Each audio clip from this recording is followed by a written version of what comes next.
Life is such a blur. Email details, more stuff. My business is consuming me. Am I really living? When do I get to do what energizes me and enjoy the rewards? Welcome to your second life. All is now doing what you love and loving what you do. It's radical creativity. Here's your host, the VIP coach, John Davidson.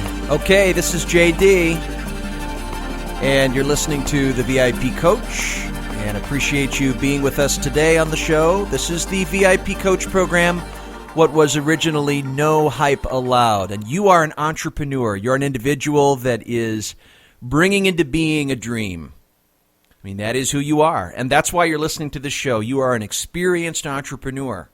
You're an individual that lives in the world of flux. That is the world of today. You have to practice organic leadership in order to get your way ahead. And so you've come to the VIP Coach. You're listening to this show because you like the concepts and the strategies and the tactics that myself, Coach JD, talks about on the VIP Coach. And, of course, all the findings and theories and the artifacts and resources that I talk about on this show are based on our world-class coaching program called the VIP Coach that is specifically geared to entrepreneurs of companies under $10 million in 5 different industries that are really looking to make a huge difference in the world, help the world see the opportunity of them.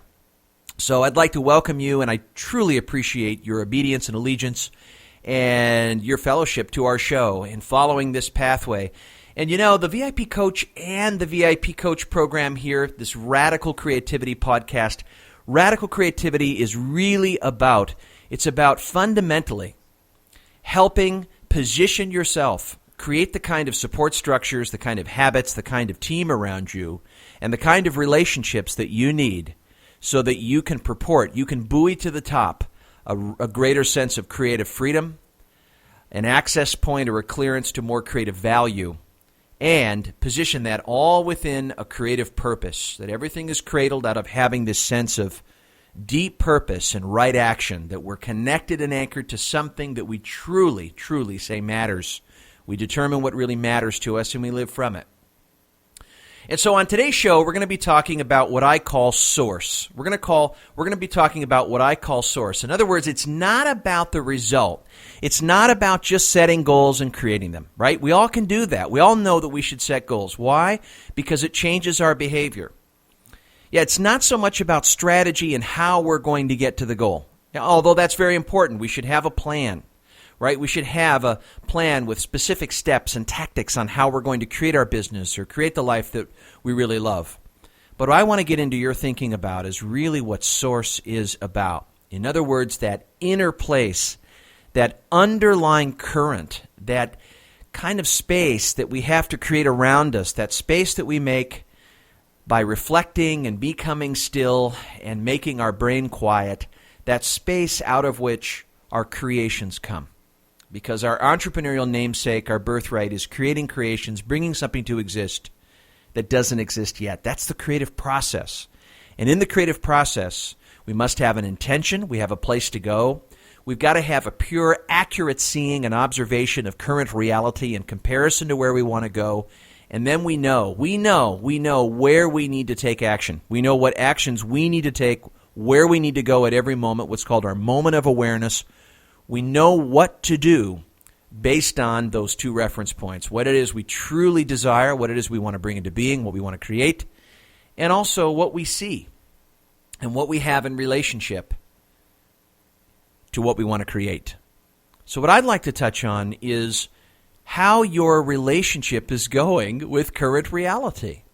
You know, what it is that you notice you do, what it is that you notice how you operate when the realities change and you're living in a world kind of like I call it a rifleman on an island. You know, you're aiming on a target, but the island that you're on is constantly shifting. It's shifting around back and forth and here and there, and you never quite know what tomorrow's going to bring. The universe is by nature a real wild card. And so the question becomes, can we create rather than react? Can we create rather than just respond? How would one make that shift to a more creative orientation instead of acting out of a more reactive or responsive orientation. And I think we have to go back to the source that underlies it all. It's kind of like, what dimension of ourselves, in the depths of what we are, in our own composition, from our mind to our hearts to our souls, what dimension of ourselves are we perceiving from? What dimension of ourselves are we operating out of? Because, folks, really, the aspirations that you have, the deepest dreams and yearnings and those kind of real longings for causing something, the things that you really are oriented by at a very deep level, you know what I'm talking about. I mean, if you just get real quiet and you ask yourself what really matters most to you, you'll probably come up with, in your imagination, a number of things that you'd like to see exist, kind of universes that you'd like to create and live within. And whatever that is, wherever that is in your life, whatever area that is, from your health to your business to your finances to your relationships, your spiritual relationship with God, to any area that matters to you that composes the geography of your life, you have to reclaim your wholeness. And oftentimes what happens is we get in a certain situation, things get tough, or we get awfully cluttered in our life, things get overwhelming, we lose perspective, we lose control, and then we have to get it back. And it's those real battles where we battle all the inner voices inside of us that cause us to relate with certain realities that we face. The voice of judgment, the voice of fear, the voice of cynicism, to disconnect and to not allow our vulnerabilities, to not allow ourselves to belong. So we can live out of an ego dimension. We've probably heard that ego is the bad guy, right? Ego's been given a really bad name, but ego, what it really means is I. Ego means I. How do I relate with I? So ego has a very good side of it. The good side of ego is that if I relate with myself as I, in terms of I am a full, whole being, I am an individual that has a part of myself, a part of me that only in the present moment perceives what's going on, I'm able to operate out of the depth of my being, my soul's perception. How do I arrive? How do I allow that part of me to pay attention to what's here? How do I allow that part of me to speak loudly to me, to speak its voice as to what its desires are? Because desire means of the king, to desire something. How do I work from that source? How do I tap that source? How do I get that inner knowing of what I need to be doing moment by moment? And I think that's really the trick, folks. As leaders, we're in the life of distractions. We're in the world of techno-tragedy, right? We're just in the morass of too many things to do, too much to learn, putting our attention on too much stuff. We'd probably distract ourselves because we're trying to avoid the hole that's in us. We're seeking something that fills that emptiness instead of just being here and being comfortable in our skins and being in what we really are, operating out of our own nature. Because, man, if everything just got suddenly quiet, what would we do? Would we be able to sit still? If you were on an airplane and the flight attendant said, hey, there's no gimmicks, there's no iPod access, there's no movies to watch, there's nothing on this plane, what are you going to do? All you have to do is sit still. You go crazy. But we notice that when we sit still, when we slow down, when we stop and take stock, when we take what's called a sacred pause, we allow ourselves to provoke that listening space, that part of us that teaches us, that inner guidance in us that says, JD, this is your sacred project, man. This is what you need to be doing. This is what you're really in service to. This is the destiny that really stands in need of you. If we don't tap that space through various disciplines and practices of slowing down, meditation, or maybe it's gardening for you, maybe it's riding your mountain bike in the mountains, or maybe it's hiking, or maybe it's going into nature, but something in nature connects you to your nature. That whatever intention, your inner aim, that deepest aspiration, that place that it needs no decisions to do, you must do it. It's a cannot not do urge. You can understand yourself and listen out of it. But how do you do that? How do you connect with it? Can you do it alone? Well, most entrepreneurs create a universe, a very rich kind of creative commons. They connect with others. They connect with the world. They connect with a client base. They connect with the deepest needs and the potential futures of that group. They connect with their biggest dangers and get heroic about helping those individuals with those dangers. Being themselves, mind you, operating out of their uniquest abilities and their best faculties and personal gifts, bringing that personal gift and unique ability to the aid of someone's future, creating honest value out of that unique ability. Will we ever really be able to realize that latent potential that's lying in us without having a world around us to serve? I don't think so.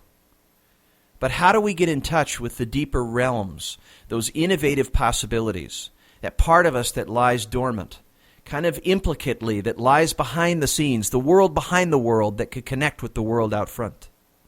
How do we stay connected? How do we listen out of that space? We have to remember. We have to remember as leaders that place is always there. The door is always open.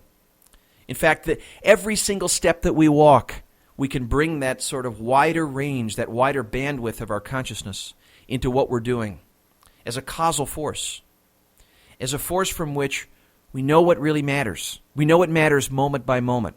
That's what thinking strategically is about. But we're getting locked into a tactician's path, doing and doing and doing and doing and go and go and go and go and go and seeking and more and more and more, rather than really deepening our attention to the present moment. Could time really be our advocate instead of our adversary?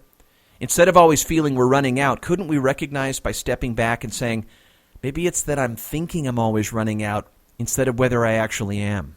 It's more the way in which I cognitively process time, the source from which I'm looking at time, the way I think about time. Being the observer, that the inner content of the observer very much shaped what the observer observes. It's so connected. We think it may be separate. We think that it's not connected. Something in our thinking mind says, no, I have to understand it. I'm going to use the past. I'm going to operate out of the past as a source to put my attention on the present. But that very past, all of our conditioning and learning, if we don't extricate ourselves, are we truly available? Can we really make room for what's here? For example, if I go into a group of people and I start to conclude or make up a fact about another person that they really don't care about other people, that may be true, but how do I operate out of that? Suddenly, that's all I'm looking for. I'm looking for consistencies and inconsistencies with that. In fact, I would rather be right instead of be available to another potential fact. I label that person. In fact, I act a certain way. In fact, the way I act helps that person prove that I'm right. And so more and more I'm believing in my fact and reconfirming via evidence and reflexing out of that this person doesn't care. But what happens when that possibility opens up? What happens when that person defies my fact-making? What happens when outside that boundary of my own thinking, that person could very well be someone who says, I really care about others, but yet I can't see it. So I become suddenly in an actor, in a system that I think I'm making up truth, but yet I'm stuck in my own relative truth. What am I left with? What I'm left with is a new intelligence. I have to get better information. And the only way I'm going to get that is by raising the quality of my awareness. The quality of my awareness. So the quality of my awareness goes up. Suddenly I see my own seeing. I see the source out of which I am behaving and conducting myself. I see how I'm positioning that other person to make me right. In fact, I'm able to see how the whole thing plays out, from the way I think, to making myself feel a certain way about them, to the way I disconnect and operate out of that thought process, to kind of taking action with attitude, and then I end up in a certain result. And more, I'm reflexing off of that, reflexing off my own versions of the truth. But what if I were to suspend my certainties? What if the larger awareness becomes kind of a part of who I know I am? What if I become the awareness that's really here? What if I recognize that I am the awareness that sees everything, that gives rise to what beauty is? I am the awareness out of which things are seen. What would happen? I'd be able to cradle things differently, right? I'd add a different tone, and I'd be able to see more purely. See, to love is to really see purely. So love, if love is pure awareness out of which I am operating and knowing what to do at every moment, what happens to the quality of my actions? It's so true, because as I coach individuals or lead them in my own coaching business after 14 years, it's all about two things. How much I let the client change me, See, think about this. How much do you let the world change you? What are your terms with that? Changes in motivation, changes in the widening of who you are, changes from your small self, getting squeezed into a self, a limited self, to a much higher expanded awareness, out of which you begin to see and you begin to operate. You begin to intend. So what if you were to operate? How do you connect from that larger self? You have to connect with the future. Stay with that emerging future possibility. Conduct your relationship with it over time. Stay committed to that intention over a long period. But then what happens? There are moments of opportunity, little cubic centimeters of opportunity coming into the present moment that are cracks from the future, right? They're signals and cues. And you say, what is this? How does this connect me? How could this be a seed to the future standing in need of me? Could it be that a future is already seeking me to come into being, as if the future was aware of me? You know, I've noticed this in music, that sometimes I'll connect with music and it almost seems as if the music that's there, I'm listening out of the music rather than me. Or as if a musician were to play a certain theater and the musician is playing sort of the macro violin as opposed to the micro violin. That the musician is playing out of the realm or the environment of the theater. That the comedian is telling jokes and spontaneously operating out of the seed of the crowd. That without the crowd, the comedian would not be brought into being. See, we recognize that as we shift the source, as we become more of the witness and the observer, as we step aside and allow the greater system in which we're enacting to encompass us, the undivided wholeness from which we can operate, we begin to suit the moment with different types of behavior. That if we open up the heart of our spiritual self, we suddenly are operating out of compassion, and we understand the situation better from a third-person orientation instead of first.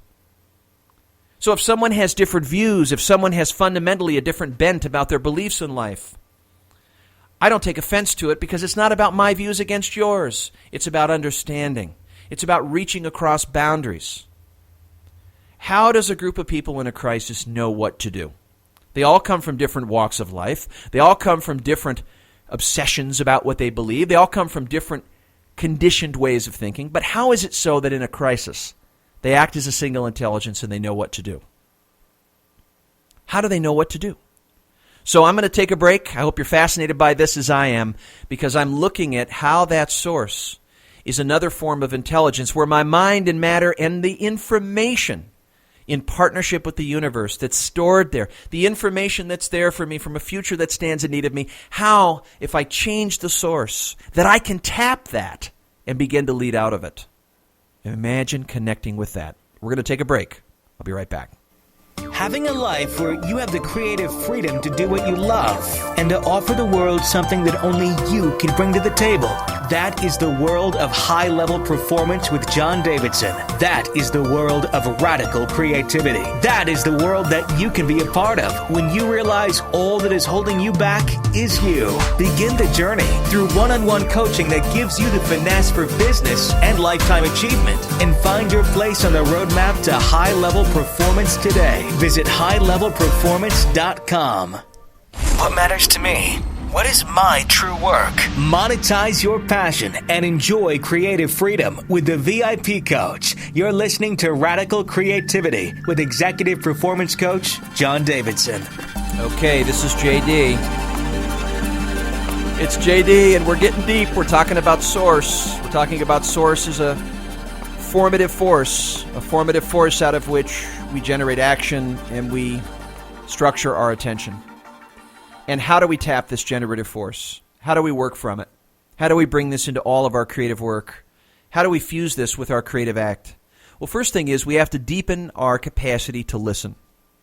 And deepening our capacity to listen means our quality of awareness begins to quarantine, that's right, our tendency to download. As Otto Scharmer says in the book Theory U, a seminal book that talks about source in terms of people learning from the past. They're able to lead from a future that they learn out of. They realize that learning happens by causing something to exist that they deeply care about. But I've observed hundreds of entrepreneurs over the last 14 years, and I know primordially how they create. And when they create, one thing they always tell me is, JD, I never really feel alone. I always feel that I'm encumbered by some powerful force, an unforeseen force that comes to my aid when I operate out of a place where I don't know what I'm doing, but yet I'm creating. I'm deeply connected in the heart to what I'm doing. I'm highly involved, and that whatever I'm doing, I'm learning by it. And there's experimentation, and there's acting in an instant, and there's prototyping and crystallizing a vision. And the vision isn't quite clear, and it moves from fog to concept to choice. And so oftentimes these creators begin what I call a tampering process, or a marination or fiddling session, where they throw around something, they spend enough time with it, and then they suddenly are able to kind of get clear. They illuminate their mind with, this is what I really need to do. But yet in a society where the incessant freneticness is all the rave, we're a hamster on the wheel with too many things to pay attention to, not enough room on our hard drive, not enough RAM in our mind to manage it. We're stuck with all these priority management objectives, trying to manage all of our stuff, take back control, so our mind can meld with the present moment. Hence, really why we need to manage our time better is to make sure that we make room in ourselves for what's here. It's to get ready for anything, as David Allen would say in Getting Things Done. But the purpose of having a storage system or a system to offset the mind that we have, to make sure we don't store everything in our on-demand world, is that we free our minds up to pay more attention to the moments. And in those moments, there's established meaning. And there's a capacity for deep learning. That we surrender, extricate ourselves from our conditioned thought. And so what we have to do is to learn to listen. And that means suspending our judgment. Catching our judgment before we become axiomatically certain. That means not everything is fact that we look out of. That if we're going to really live from our souls, the different source from which we pay attention and act from, it involves a suspension of the trickery and the ministry of our mind, and that our mind is full of fundamentalistic thoughts that lock us into one truth and make us blind, and absence what could be out there.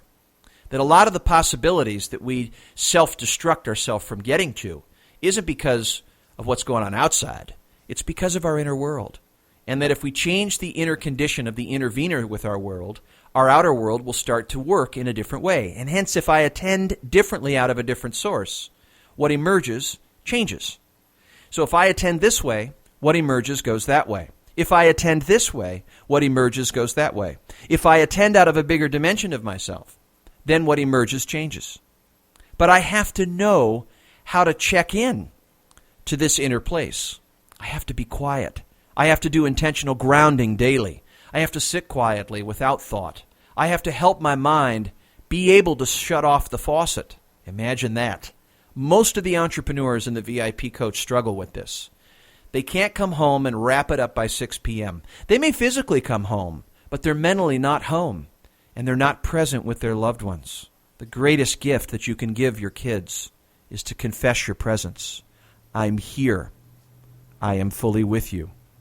Later on in life, using the 10-year rule, saying, okay, what will they love me for in 10 years? You could give them everything for Christmas. You could replace that with everything else, but the thing that they will most be nourished by and flourish in the world by is your capacity to be present.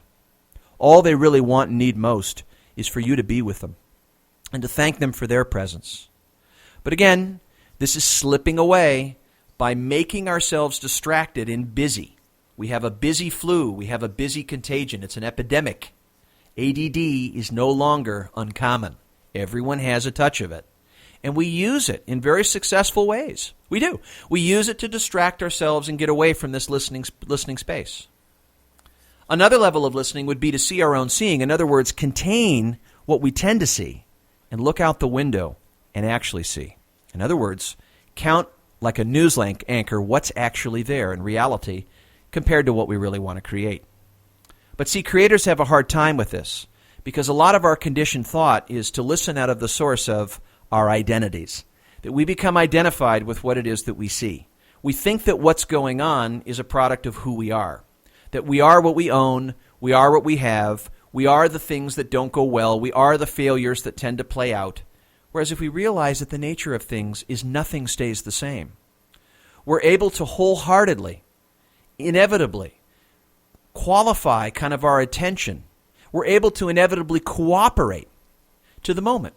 We qualify our sense of attention to the moment. What do I mean by qualify our attention? In other words, we disqualify our disattention. We disqualify our distractions. And we qualify our attention to bring ourselves into the moment. Now, what an intention would that be? To rest and live in the life that's here.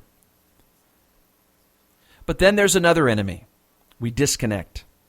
We need other people to know what we have in us to give. Hence, if the entrepreneur goes out in the world is about him getting a flame lit in his heart, about knowing what he needs to do for his community on purpose, of sensing right action, of sensing his basic goodness to reach out from that source and know what he needs to contribute. See, that's that larger capacity. That's the part of us when we get out a report card later on and say, did I really do it all? It's because I took the right risks. The biggest risk is to operate in the small self. The right risk is to lean toward a future that you have to commit to as a sacred project. And all of us, to some degree, we've met this on the road. We've heard it. We've heard the messages prevail. Will it absorb us? Will it permeate us? Will it get through our walls? Will it strike through our fear? Will it cut through all the mental clutter? I don't know. If you shift the source. So maybe I need to open the heart. Maybe I need to open my open heart and be able to really grasp and understand what other people are seeing too. That I become aware that I can't see the truth until I see the whole truth through others. I have to acknowledge through other people what's going on. What does that imply as a leader? That means I have to trust the views of others. That means that I have to see what's going on holographically through other people. That means I have to ask questions and inquire. That means I have to get comfortable with being wrong. But wait. I'm a leader. I'm expected to be the head honcho with all the answers. I'm expected to be the one that answers all the big stuff about the organization. I'm expected to make the big play. I'm expected to be the big one in the crisis. I'm expected to be what I think is what I should be, which is my version of a leader, rather than being in the background and creating a universe, a system, out of which people become someone with the capacity to do it for themselves. That's what the true leader does. So how do I let go?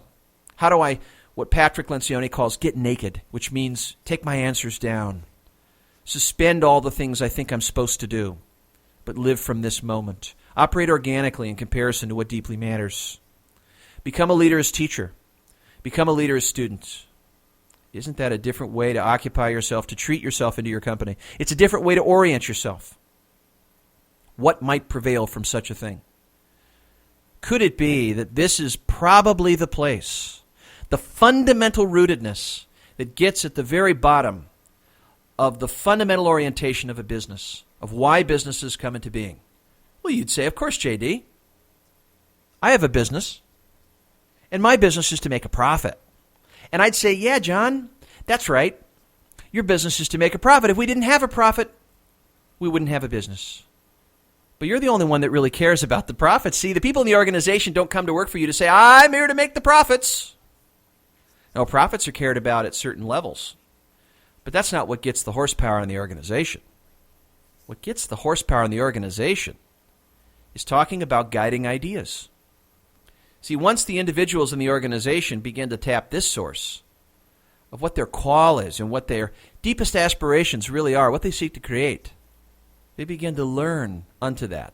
In fact, the governance, the steering in the organization moves away from the central leader who says, these are the rules and please follow it. You guys need to be good soldiers. To people that are co-creators, that are partners, that are individuals that truly own. What really ownership means is to own the collective aspirations and the genuine concern and caring around those aspirations. For if everybody in the organization says, this is what I want out of it, this is what I want, we're all takers. And that's not operating out of the deepest parts of our being, because we know that the parts of our being that are our deeper levels of awareness is love. And love is unconditional. Love is highly generative. It's not only receptive, but it's generative. It's understanding. But there's a side of it that's highly generative. In fact, there is no creative process that comes into being without love, without something being aware of something else, that has a generative order and a pattern of energy that prevails out of this loving awareness. Loving awareness for all things, loving awareness for something that we deeply, deeply cherish and want to cause, a difference that we seek to make. It's not about realizing our potential, because the potential really lies in the guiding ideas. Robert Frost once said that the poem creates the poem. Well, it's something worth thinking about. Maybe the vision creates the vision. Yeah? Maybe the organization that we aspire to be is the organization really creating the organization. Now, what irks me is the word ecstasy, which means to get out of the way, to step aside. I find that leaders, when they tap this, when they become this messenger and conduit, when they partner with the universe, the heartbeat, as Joseph Campbell said, the heartbeat of the leader is partnered with the heartbeat of the universe. And therein lies synchronicity, where he brings his deepest intentions and will into his willingness to follow and trust, to stand in the integrity of not knowing as his intentions are moving him at the core. And the generative order, as that intention begins to infect a group of people who genuinely care and commune, the word communicate, which means to be held together. To be held together by a common caring. To be held together by a common course. That holding together is the natural gravity that's attracted by a commonality of purpose. That people recognize what they know they need to do out of a space that is so connecting and yet invisible. As Robert Frost would say, it knows and sits in the middle, but we can't quite get to the middle of it, right? It sits in the middle and it knows, but it's not us. It's a larger force, a larger system, a larger wholeness that informs the parts. But it doesn't have to be crisis that originates the knowing. It can be aspirations and vision that originates the knowing of our call and our sense of purpose. So, Mr. Leader, do you really understand how serious your real work is? That you're not only a leader of an organization that you brought into being and that you seek to create for your family and your generations to come and your succession. For whatever reason you caused this thing to exist. Do you really understand what your work is about? That as a leader, as you change the source out of which you operate, you change the very fundamental rootedness, culture, and the dynamics of that business and how it operates and is delivered to a community, and the universe in which your client community lives within, and how you enrich the lives of those people to enrich the lives around them. Do you understand that that business and the fundamental thrust of that business changes the institutions in which this business sits, and that if those institutions operate at a different level, and you change the climate and thermostat and the likelihood and tendencies and the personality of those institutions, that those institutions change the way our society is shaped. And the way our society is shaped will shape the way the earth plays out in the coming decades and years and centuries. That you truly are the bridge builder. You are the connector to a brighter and bigger future. I need you to understand that. Do not underestimate the power of your real influence and what you're able to do. You are an entrepreneur. You are a game changer for the future. And if you're able to focus and actualize this radical creativity where you bring together your unique gifts into the transformative conversations that truly are the undercurrents of your business, and you're able to do that and serve who you're meant to serve and connect with things that make a difference and are mattering to you, the kind of energy that you'll draw forth and the change that you will wield and create will ripple across amazing distances. Therefore, I need you to connect with that, to realize who you really are, to don't leave this place, to remember what you really have in you to give and give all that you've been given. When you came in, it was already kind of lined up for you, but now it's time to come home to really who you are. And that means to listen differently, to presence, to sense an emerging future possibility and learn out of it, to lead from emerging futures that unfold in the moment, and to seize those opportunities and trust them with your life. You will only know what your gifts are by creating things that you don't know how to do. And there is no other way to learn. So the greatest gift is just that. It's not about self-realization. It's about the creative act and mastering the creative process. Thank you very much, folks. This will be our Radical Creativity Show for today. As you listen to this program, you may want to go back and listen to it again. See if you can gather one key insight that uncluttered gets down to one thing that only you was meant to hear in this message. I hope this resonated with you. Now, as you know, I have a very strong feeling about the value that people get out of these kind of speeches and talks. Much like going and hearing a keynote speaker, it's about what happens after the speaker leaves Monday morning. It's not about the speaker. Speakers are very entertaining. This is a very entertaining show. You got a lot of neat ideas. But it's about implementation. And that's why we created the VIP Coach Program. Is the entrepreneur is flooded with many, many answers and things to do. But what does he do Monday morning? How serious are you about implementing these kind of changes? How serious are you about raising the quality of awareness as a key device, an instrument out of which change is going to be led in your business? What could happen if you did that? What would happen if you had a wingman, a climbing buddy, and a partner to spar with you who gave you that no bullshit, honest, bottom line feedback that you need to know that you have to pay for? You pay for honesty, for someone to tell you how you look. You can't see yourself. The eye cannot see the eye. You have a natural blind spot, a scotoma, that you can't see. It's naturally built in. It's innate. You've never seen your own face. You'll see it in 2 dimensions, but the only way to see your face is through books and tapes, friends, a dedicated coach, or yourself. Which way do you think you should go? You have to be smart enough to know that you can't do it yourself. You need a co-pilot. You need help. You need someone in your wheelhouse that has 4 eyes instead of 2. The team intelligence is always higher than the individual intelligence. Have a really, really productive day. Looking forward to gathering again in the VIP Coach Radical Creativity Show. Our number at the VIP Coach High Level Performance is 714-375-6624. We're online at highlevelperformance.com. That's highlevelperformance.com, 714-375-6624. Thank you very much. For more tools on how to liberate your gifts, become more valuable, and on purpose through radical creativity with executive performance coach John Davidson, visit highlevelperformance.com and be sure to follow John on Facebook. Check back soon to continue the journey toward radical creativity.